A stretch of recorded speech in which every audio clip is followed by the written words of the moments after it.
Hola, buen día a todos. Bienvenidos a un nuevo espacio de historias que sostienen, edición especial internacional. Hoy vamos a estar hablando con Candace Henley, pero primero voy a saludar a Bruno. ¿Cómo andás, Bruno? Muy bien, Maca, ¿cómo andan todos? Muy contentos cada vez. Sostén y este espacio de historias que sostienen se está volviendo más y más internacional, así que andás a ver en qué idioma terminamos hablando la próxima vez. Tal cual, tal cual.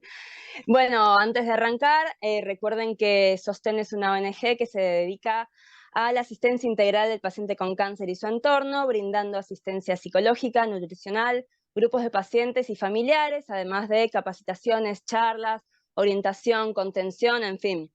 Cualquier cosa después, al final del video, van a estar nuestras redes sociales para que puedan contactarnos. Sin más, voy a presentar a la invitada de hoy. Hi Candace, how are you? Good, how are you? I'm fine, thank you. Hi. Well, after, before all, I want you to tell us about yourself and how was your life before the diagnosis. Okay, so my name is Candace Henley, and um, I am a 22, soon to be 22-year colorectal cancer survivor, and I was diagnosed at 35.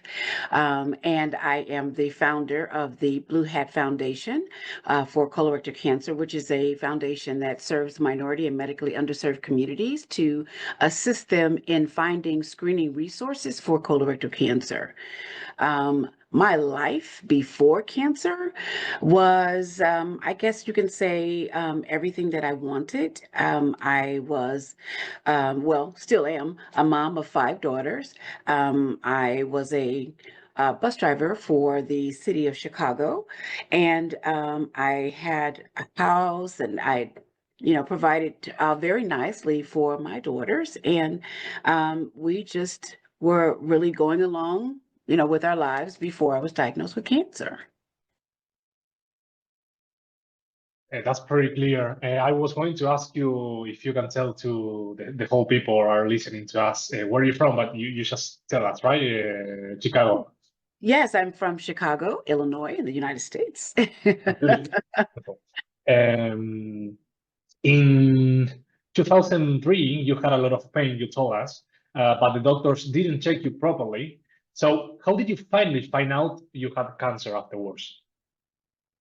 Well, it was actually, I had been presenting with symptoms and didn't know it.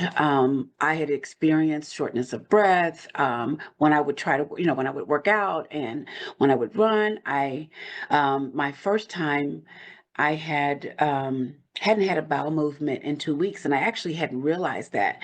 But my stomach was so in knots and so hard I could hardly stand up. And finally, we went to my cousin took me to the emergency room, and we went to the emergency room. They gave me something to, what they thought to help me go, but I had already had taken enemas and citric magnesia, something to make me go, and nothing worked.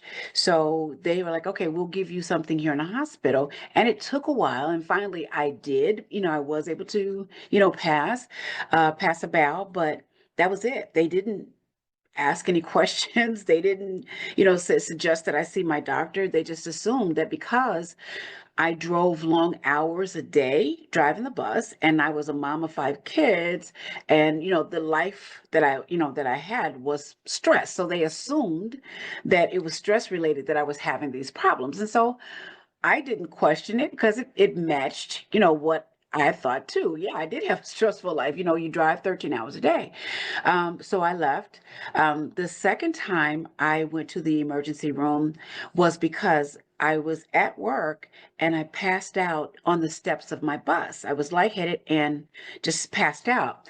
And so when the paramedics got there, I was having heart palpitations. And so they were, and breathiness. And so they thought I was having a heart attack. So they got me to the emergency room. wasn't having a heart attack, but I did have a very low hemoglobin count. I think it was 6.4 at that point. And so because I had a history of long periods, painful periods, fibroids, and endometriosis, they assumed that my issue was female related. So they sent me to my OBGYN, and the OBGYN suggested that I, at this point, get a hysterectomy. So I had a hysterectomy to remove my uterus and ovaries, and that was supposed to be, the problem solved. And 4 months later, I wound up back in the emergency room because I was drinking water, and then suddenly I started vomiting. And I called my primary care physician, and he said, go to the emergency room and have them call me. And so I did. When I got to the emergency room, they were like, okay, let's see what's going on. And they did a blood draw. So my doctor told them to do a blood draw. When they did the blood draw, my blood count at this point was 5.2. Now, mind you, I had 4 months prior, I had the surgery, but I also had a blood transfusion. So to go from having, the blood transfusion to now being 5.2, they were concerned about that. And so the nurse came in and she said, oh my God, your blood count is 5.2, you're bleeding. And I was confused because I was like, I'm not bleeding. And she says, yes, your blood count is low. And I was like, okay, but I'm not bleeding. So we were having a miscommunication because I didn't understand what she was saying. So my doctor at that point said, I need you to do an FOBT test. So so it's a stool-based test. And so they did the stool-based test, and there was blood in my stool. I had never seen blood in my stool prior to that. And so at that point, that's when everything kind of took off from there. My life changed from that moment on. Yes, I understand. So when the doctors told you that you had cancer and had to remove your intestine, how did you feel? I was in shock. I remember saying, can you fix me?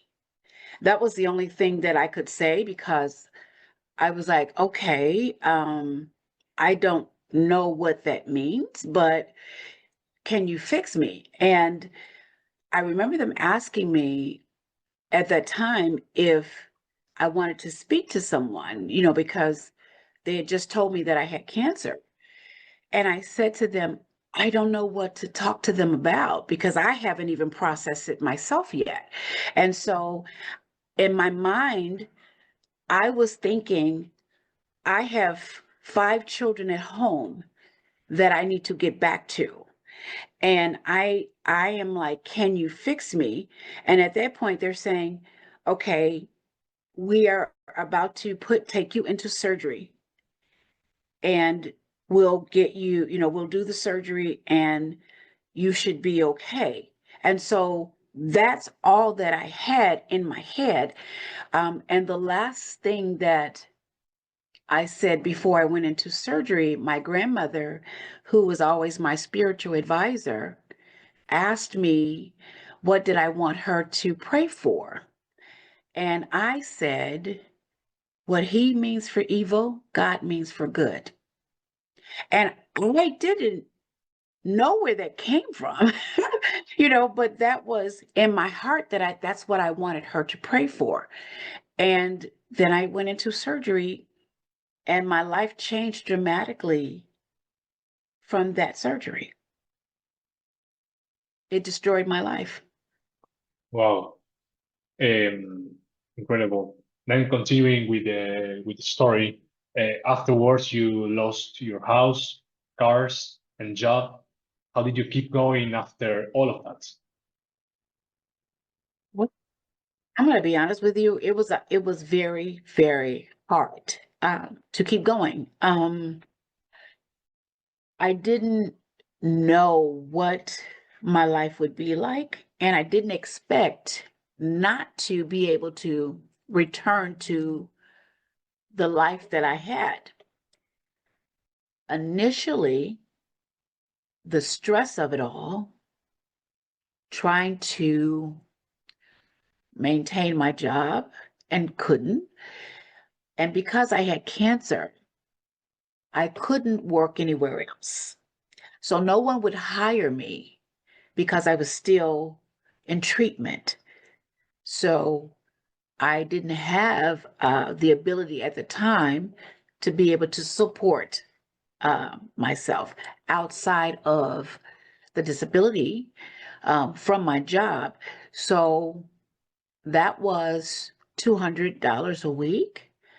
And my mortgage was like $989, and my car note was like $200, and all the insurance and everything. So you can imagine that $200 a week before taxes was not enough to sustain. The stress of it all left me in a state of depression.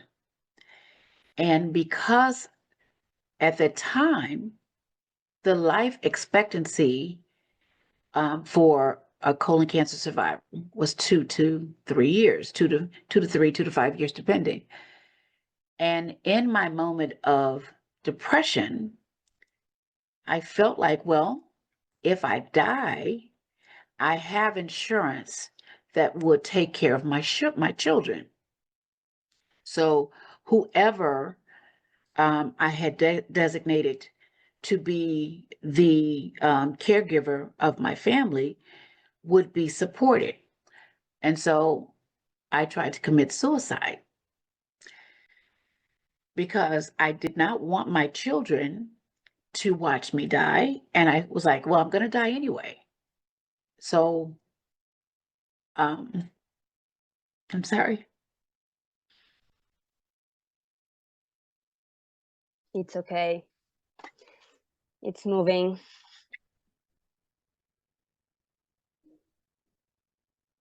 Nurse who was so amazing. She said to me, your children need to have their own memories with you because everyone else would tell their version of me. But my children needed to have their version and their memories. And so that's what changed my outlook to keep going. And it gave me the strength that I needed because it changed my focus from my disease to whatever time I have left, focus on making memories and enjoying life as much as I can with my children. And so my focus changed to trying to find ways to uplift my daughters from the situation and to give them as much positivity as I could to what was going on because we weren't stable. I was moving from place to place, and I would work in, like trying to work at home, or I would work in different places, but I would not tell that I had cancer. And of course, I couldn't sustain, a job because, I was bowel incontinent, so I couldn't maintain any type of work for a while. But changing my focus to my children and to help them be prepared for whatever happens to me became my focus. And that's how I got the motivation to keep going.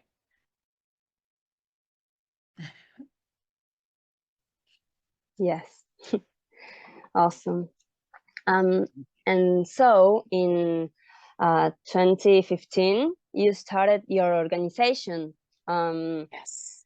How did that idea start, and why is it important to you? So, thank you for asking that. I was trying to figure out ways to make an impact and to educate people that look like me about colon cancer, because I didn't know what it was when I was diagnosed. And I lost friends who thought I had HIV. So they didn't know what colon cancer was, and they were associating with something that, if you touched me or if you were around me, or it was something that I did to get it, right? So the stigma of colon cancer was the lack of education. And it was painful because I lost friends, but it was also angering because I was like, why doesn't anybody else know about this? And one day I was watching TV with my cousin, and we were just, laughing, and we saw a documentary about the Red Hat Society. And it was a group of women that get together and, don these beautiful, red hats, and they have a party, and, and they just get together. And I was like, oh, that's so cool. That would be so amazing to see, what that looks like in blue hats, right? And we were like, one day we're going to go to church and we're going to buy some blue hats and we're going to wear blue hats to church. And so in 2010, we did that in March, and we all had these fabulously, donned blue hats. And it got the attention of my pastor first. And he says, we have the Blue Hat Society with us today. And what it did, it caught the attention of everybody in the church. And so after church, people started walking up to us and asking us why we were wearing blue hats. And before I could answer, my family said, well, March is Colon Cancer Awareness Month. She's a survivor, and we're wearing these blue hats in honor of her.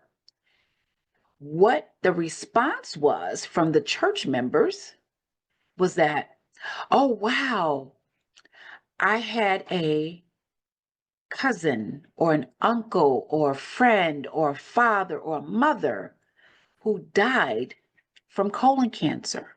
So we started getting all of these stories from people who had family members that had colon cancer. And so we were like, wow, that was an impact. And so we asked the pastor if we could do it again next year. And he said, absolutely. And so we had continued to do it. And so we would constantly get people asking, so what organization is this that's putting this on? And I was like, well, no, it's not an organization. We're, it's just me and my family, but we're wanting to raise awareness of colon cancer. And so fast forward to 2015. Now, mind you, we've been doing this for 5 years. Andrew from Global Colon Cancer Association was like, Candace, if there's anybody that can do something with a 501c3, it's you. And there's nothing worse than a pissed off patient. And because he knew, once I started doing, my advocacy, once I started understanding, I was angry because I was angry about the information, that I that wasn't getting out. And so he said, so he gifted me my 501c3 in 2015. And so that was the birth of the Blue Hat Foundation. And the mission was, at that time, to go into every church I could. Because where do most people gather? Church. Who do people trust? They trust their pastors. They trust their religious leaders. And so we were like, if this is where we can go to give information to a trusted source to educate people about colon cancer, then let's do that. And so our mission became where we were going to put on blue hat, bow tie, colorectal cancer awareness events in as many churches as we could. And then over time, it evolved into social media campaigns. And so we started asking people to don your beautiful red hat, blue hats or blue bow ties or whatever, and take a picture of yourself and join us on this day, on social media, blue hat, bow tie, to raise awareness of colorectal cancer. So we started having people sending us pictures and doing a social media campaign of blue hat, bow tie, and it expanded. And until recently, until 2022, I partnered with the Global Colon Cancer Association. And so now Blue Hat Bow Tie is a global campaign now. So we've taken our mission from being, in US to now being a global initiative. Incredible, incredible. You're amazing, Candace. Let me tell you that. The story, everything, how it started, and I mean, I like marketing stuff because I do that for a living, right? And I think this is an incredible example of a good marketing example. So I don't know if you were thinking on that, but it's an amazing example. And afterwards, you are a nice example of how you can accomplish or continue after such a hard time, right? So thank you for that and sharing that from your really deep inside. So one thing I would like to ask you, coming back a little bit, but it's nice for us because we are going international now with all the interviews. How is the healthcare system in the US, and how was your experience getting that treatment? Well, my experience with the treatment, I'll start with there because then that can lead into the healthcare. I thought initially I had received good care. But as I started to advocate and started to connect with other patients that were young adult colon cancer survivors and listening to the care that they received, I was angry. And that's when Andrew says that there's nothing worse than a pissed off patient. It's referring to the fact that I didn't receive the best treatment. I had the top of the line insurance. It's a PPO. So I could go anywhere, I could get anything without any pushback. And so I couldn't understand why I didn't get all the services that I was listening to from other patients that were white patients. And they received the patient navigation, they received the social workers, they received the resources to help them navigate, the care after cancer. So if they needed groceries, if they needed transportation, if they needed childcare, all of that they received. I received none of it. I had to find my way by myself. And I was angry because no one ever asked me anything. They didn't ask me if I needed childcare. They didn't ask me if I had care at home. They didn't ask me if I needed anything, So that's how at the time in 2003, huge disparities. And so that's what's fueled my fight, is because I discovered that there were disparities in care. The surgery that I had, the doctor just went in, cut me up, put me back together, and sent me on my way. When I looked at my scar, my stomach, I thought, okay, well, that's how it had to be. When I saw other patients, their scar was much neater. It wasn't, my stomach looked like I had a butt in the front. So I looked like I had a butt in the front and a butt in the back. But this middle piece was missing because they took my entire large intestine. So I was angry about that because I was like, what did you do to me? And the doctors expected, he said, I expected you to return back to life, your regular life, with no problem. And I was thinking to myself, how could you have thought that when you took my large intestine? I'm now bowel incontinent. What is regular about that? And so when we talk about the healthcare system, there's huge implicit bias for people that look like me or people that are on Medicaid. There's implicit bias that you don't deserve the best care that we have to offer. That is a problem. So we still experience that here in the US, and it depends on where you are, what state you're in, what city you're in, what type of insurance that you have. And it is unfortunate, and it is a part of the reason why I have this advocacy, because it does not matter. It should not matter, regardless of who you are, what insurance you have. Every human being deserves the right to have the best care, the best medical care that the system has to offer. So it is egregious that we do not see each other as human beings. And so that is the challenge that we have in this healthcare system. You can have the best insurance, but if you don't look like, why? So that is the challenge that we still have today. And that's been 22 years ago. Incredible. Here in Argentina, we had a lot of inequalities, Yeah. and the health system is split.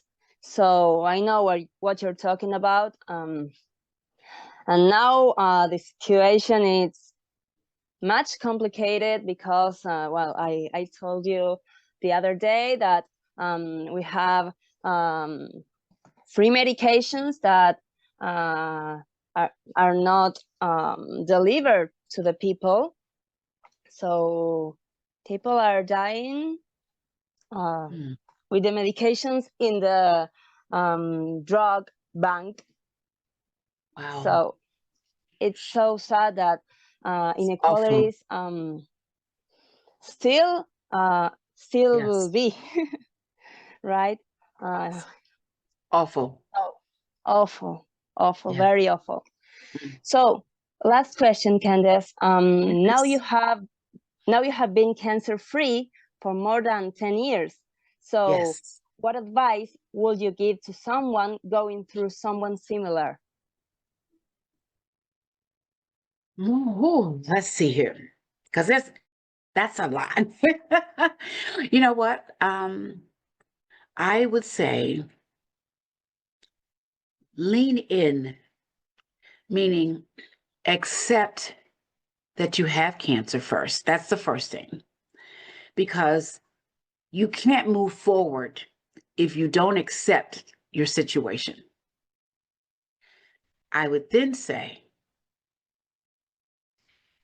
you are a survivor until you are not here. So make the best of every day that you can. Find something in your life or someone in your life that will help you find a reason to laugh every day. I found for my children, we would watch funny movies, something that would take our mind off of what was going on, because if you focus on your cancer diagnosis every day, you lose a little bit of yourself. You're not living. So find a reason to live, regardless of what your cancer diagnosis is. You're still living in it. So live in the moment. Give the memories to your friends and to your family There are going to be some days where you don't feel well, and that's okay. Acknowledge that today is not a good day, but tomorrow will be. Keep giving those positive moments to yourself, even if it's 10 minutes a day, 20 minutes a day, whatever you can manage. Find a positive. Call a friend, call a family member, and spend that moment in making the best out of it that you can. And surround yourself with people who will uplift you and who will affirm you and say, I'm not a cancer patient, but I'm here for you. So surround yourself by people who will support you and make the best out of it that you can. And don't allow anyone to make you feel guilty, who makes you feel bad about your situation or bad about yourself, because you need as much positivity as you can. And so you make the best out of it, and you surround yourself with flowers, the people that will help you see the beauty in each day. Because despite our situation, there's a beauty in the day. And so that's the way that we make it. We have to make our own positivity. We have to make our own beautiful. And just know that whatever the ending will be, don't focus on that. And so I had a doctor that says you can either focus on your cancer and die faster, or you can make the best out of every day. And so I have made it a point to try to make the best out of every day. Wow, incredible. Candace, thank you so much. You have an amazing storytelling skills. I hope you know that, but it was really, really, really amazing. Thank you so much. I don't know, Maka, if you want to add something else, but on my behalf, it was amazing. I mean, I really take on all the experience you have been living through, and then how you could turn that into a nice opportunity moving forward, and how is your life now. And thanks too much to that angel of the nurse that you find out in your journey, because Yes. it's that you are here today, and we can know and listen your story. So thank you so much. Maka, I don't know if you want to add something. Only say thank you to you, because your story is beautiful. It's about resilience. I don't know if I'm saying right in English, but here in Argentina, we talk about resilience. And I think if you look resilience in the dictionary, appears your picture. Thank you. I appreciate that. Thank you so much. And it's such an honor to do this. And thank you so much for asking me. I so appreciate it. I thank you so much. No, please. It's a nice thing now, Candace. I think we could change your last name by resilience, you know? So resilience. Yeah. I like that. I'm gonna look at that. Thank you. Thank you so much. No, thank you. Let me finish this in Spanish for our audience.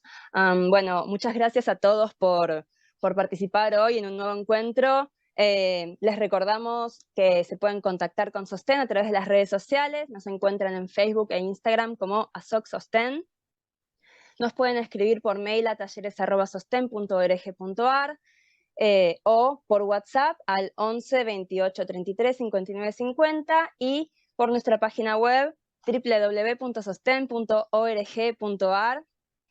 So Candace, thank you so much again.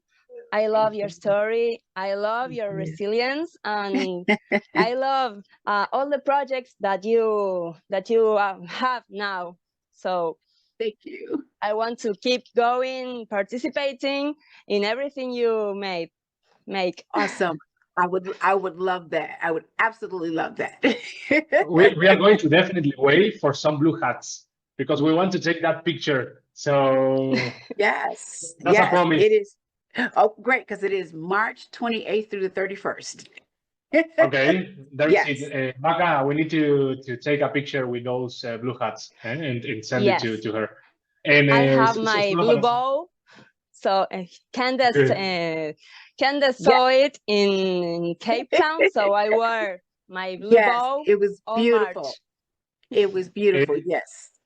Just for conclude in Spanish, Maca, si querés recordar un poquito a la audiencia, ¿para qué nos pueden escribir en Sostén? ¿Qué soporte les podemos brindar si lo hacen?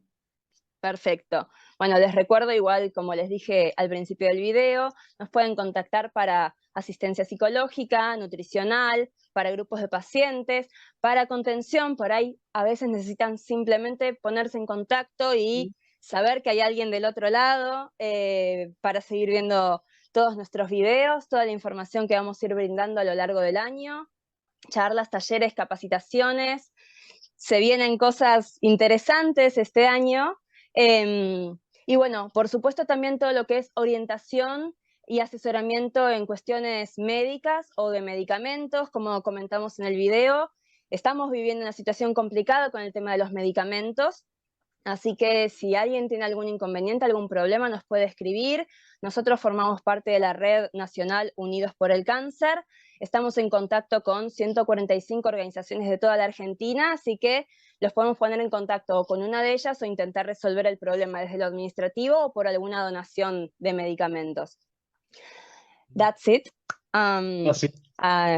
Thank you so much. And, Thank you. well, nos vemos todos en otro video. Muchas Bye. gracias. Thank you. Bye.